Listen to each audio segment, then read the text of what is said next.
Class 10th chemistry का chapter number 6 है प्राकृतिक संसाधन के प्रबंधन के लॉन्ग क्वेश्चन आंसर। ये रहा लॉन्ग क्वेश्चन आंसर। दीर्घोत्तरीय प्रश्न 1 से लेकर 8 तक है। तो सभी प्रश्नों को हम लोग इस वीडियो में हल करेंगे। तो चलिए प्रारंभ करते हैं। तो यहाँ पे पहला प्रश्न देखिए, जल संरक्षण एवं जल प्रबंधन के लिए क्या क्या किया जाना चाहिए। तो यहाँ पे दो प्रश्न है। पहला प्रश्न है जल संरक्षण और दूसरा प्रश्न है जल प्रबंधन। इन दोनों के लिए हमें क्या क्या उपाय किए जाना चाहिए वो बताना है। सबसे पहले हम लिखेंगे इसका आंसर जल संरक्षण के, यानी जल संरक्षण के क्या उपाय हैं। तो आइए करते हैं। तो यहाँ पे समझिए जल संरक्षण, जल का क्या मतलब है, हम सभी जानते हैं पानी। ठीक है, मानव जीवन में जल का काफ़ी महत्वपूर्ण है, जल ही जीवन है। संरक्षण का मतलब होता है बचाव, यानी पानी का बचाव। कैसे किया जाना चाहिए, ठीक है, कैसे होता है जल संरक्षण। जल संसाधन का नियोजित एवं विवेकपूर्ण, नियोजित मतलब होता है क्या, प्लानिंग करके। ठीक है, कैसे जल का उपयोग करना है उसका प्लानिंग करके।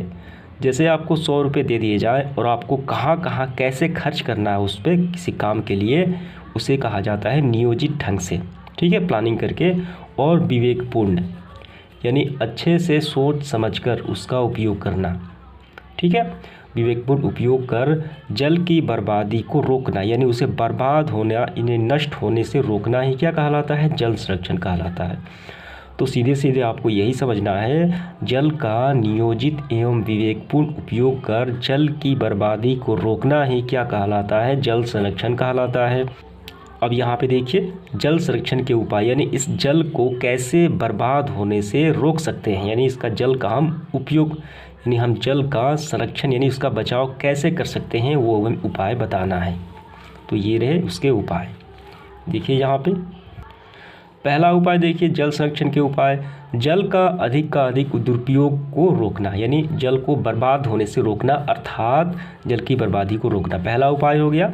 दूसरा उपाय है वर्षा का जल, जब बारिश का जल होता है तो उसका संग्रहण करना। ठीक है, ताकि उसका उपयोग किया जा सके सिंचाई में। और तीसरा देखिए अधिक से अधिक जलाशयों का निर्माण करना। और चौथा देखिए भूमिगत जल, यानी नीचे के जल को पुनः पूर्ति करना, यानी जब बारिश का जल होता है उसे रोककर नीचे भेज देना। ठीक है, यानी किसी भी तरीके से जल को पुनः नीचे उसकी पूर्ति करना, यानी उसे बर्बाद होने से रोकना भी है। पांचवा क्या है, अधिक वृक्षारोपण करना, पेड़ लगाना तथा जल को प्रदूषित ना करना तथा प्रदूषित हुए जल को दोबारा उपयोग में बनाना। ठीक है, तकनीक के द्वारा। तो यही होती है जल संरक्षण के उपाय। ये आपको समझ में आ गया। इसके बाद इसी में हम देखेंगे जल प्रबंधन और इसके उपाय। ठीक है, यानी ये वाला जल प्रबंधन। तो इसका आंसर करना है परिभाषित पानी नीतियों और नियमों के तहत योजना बनाकर विकास, वितरण और जल संसाधन का इष्टतम उपयोग करने को क्या कहलाता है, जल प्रबंधन यानी वाटर मैनेजमेंट कहलाता है। यानी उस पानी को कैसे उपयोग किया जाए ताकि उसका उपयोग बेहतर तरीके से हो सके, सबको पानी मिल सके। ठीक है, वही कहलाता है क्या, वाटर मैनेजमेंट यानी जल प्रबंधन। और जल प्रबंधन के क्या उपाय हैं वो हमें बताना है। देखिए पहला उपाय क्या है, सुनियोजित तरीकों से शहरों एवं ग्रामीण क्षेत्रों में जल का प्रबंधन करना, अर्थात जल की आपूर्ति करना, वितरण करना।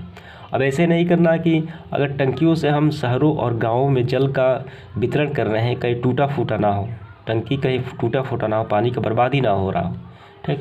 ठीक है, यानी बेहतर तरीके से उसका वितरण करना, आपूर्ति करना।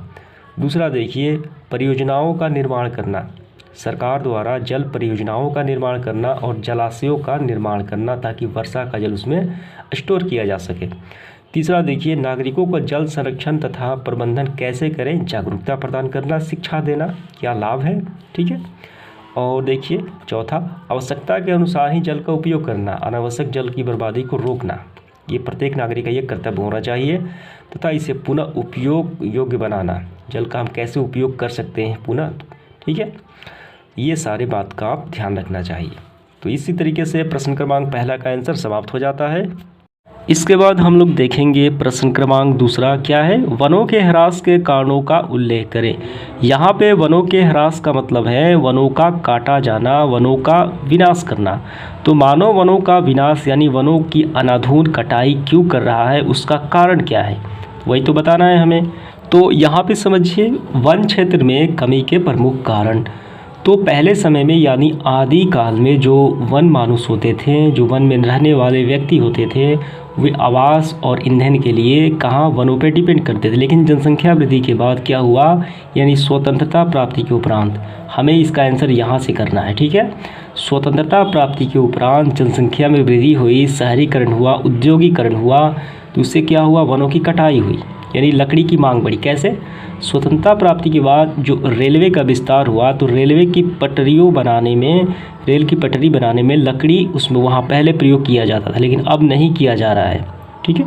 तो यही बात यहाँ पे की गई है, स्वतंत्रता प्राप्ति के उपरांत जो लकड़ी की मांग बढ़ी रेलवे के विस्तार में, यानी उद्योगीकरण करने में, तो इसमें वनों की कटाई की जा रही थी। लकड़ी के लिए वनों की कटाई की गई और आवास के लिए भी, मकान की आवश्यकता के लिए जो ज़मीन थे वो वनों के काटने से ही प्राप्त हुए, और जलावन के लिए जो लकड़ियाँ का उपयोग किया गया वो वनों के काटने से ही प्राप्त हुआ, ठीक है।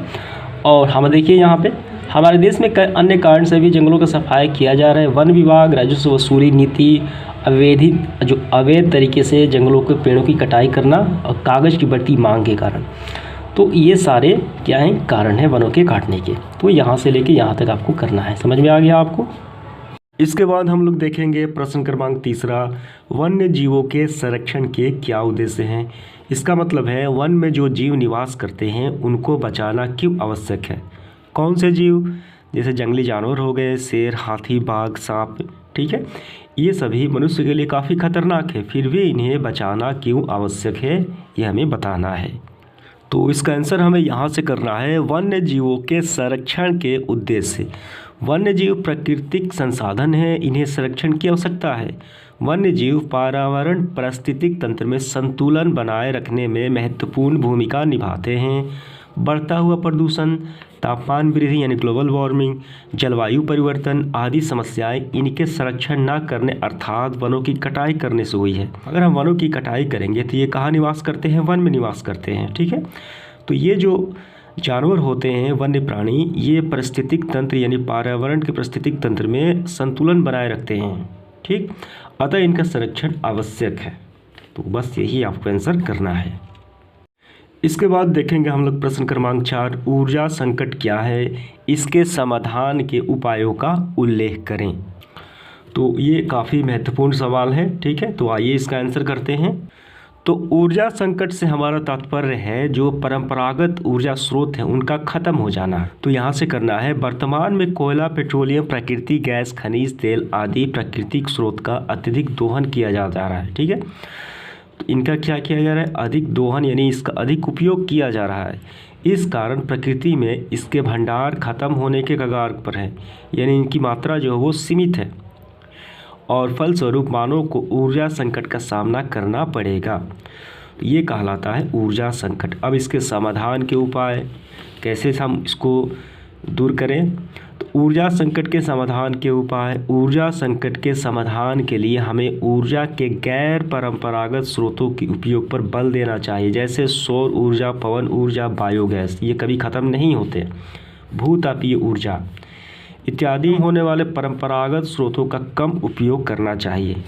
तो तभी हम ऊर्जा संकट को दूर कर सकते हैं। इसके बाद देखिए 5वां प्रश्न क्या है, पर्यावरण संरक्षण के लिए चलाए गए चिपको आंदोलन का संक्षिप्त विवरण दे।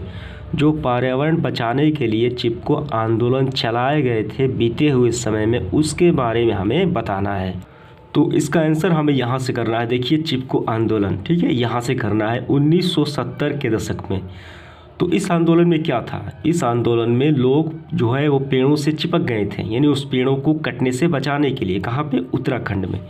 तो 1970 के दशक में गढ़वाल उत्तराखंड में पहाड़ों पर स्थित रेनी ग्राम में इमारती लकड़ी के ठेकेदारों के हाथों वनों का विनाश रोकने के लिए, इसके बाद यहाँ से देखिए, स्थानीय स्त्रियों ने पेड़ों से चिपकर एक जन आंदोलन किया था।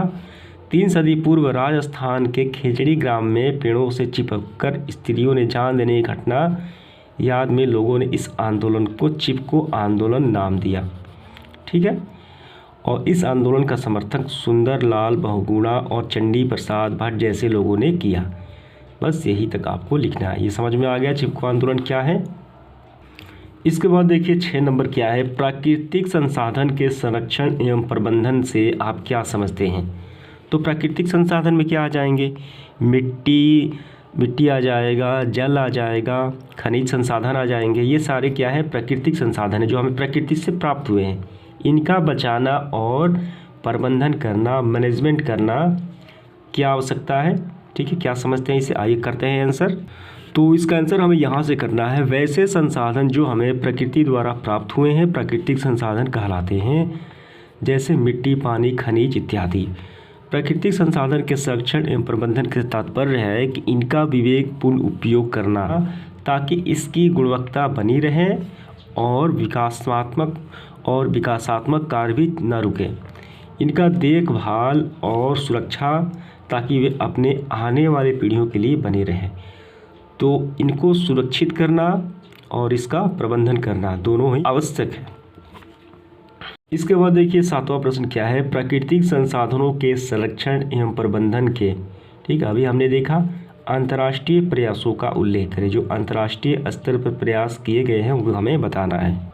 तो यहाँ पे देखिए अनेक राष्ट्रीय तथा अंतर्राष्ट्रीय नियम व कानून पर्यावरण को प्रदूषण से बचाने के लिए बने हैं। अनेक राष्ट्रीय तथा अंतर्राष्ट्रीय संस्थाएं भी हमारे पर्यावरण को सुरक्षित रखने के लिए कार्य, जैसे क्योटो प्रोटोकॉल, ठीक है, तथा उत्सर्जन मापदंड।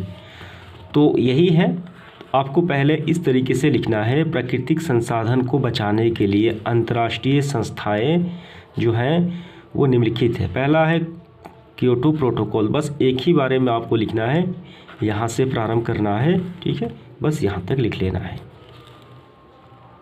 इसके बाद देखिए 8वां प्रश्न क्या है, वर्षा जल संचयन के लाभ का संक्षिप्त विवरण दें। वर्षा का जल का स्टोर करना वो कहलाता है वर्षा जल संचयन। इसके क्या लाभ हैं, देखिए वर्षा जल का संचयन, तो इसका आंसर हमें यहाँ से करना है, यहाँ से लेके यहाँ तक, ठीक है। क्या है, जनसंख्या वृद्धि तथा औद्योगिकरण के कारण धरातलीय एवं भूमिगत जल भंडारों के जल में कमी आई है, जिससे अधिकांश बड़े शहरों के जल आपूर्ति की समस्या दिनों दिन गंभीर होती जा रही है। इन क्षेत्रों में मृद जल यानी खारा जल, सतही जल, तालाब, नदी, झील के साथ साथ भूमिगत जल का भी दोहन तेज़ी से किया जा रहा है। तो ये सारे लिखते हुए, ठीक है, तो इसकी पूर्ति की जाती है कैसे, वर्षा जल के संचयन से, ठीक है। तो कैसे होता है, तो यहाँ पे देखिए, ये देखिए छत पे बारिश गया और इसको ढाली नुमा इस तरीके से बनाया गया कि सारा जल इस बॉक्स में चला जाए। तो यही होता है वर्षा जल संचयन यानी स्टोर करना। बस समाप्त होता है आज का सेशन। धन्यवाद।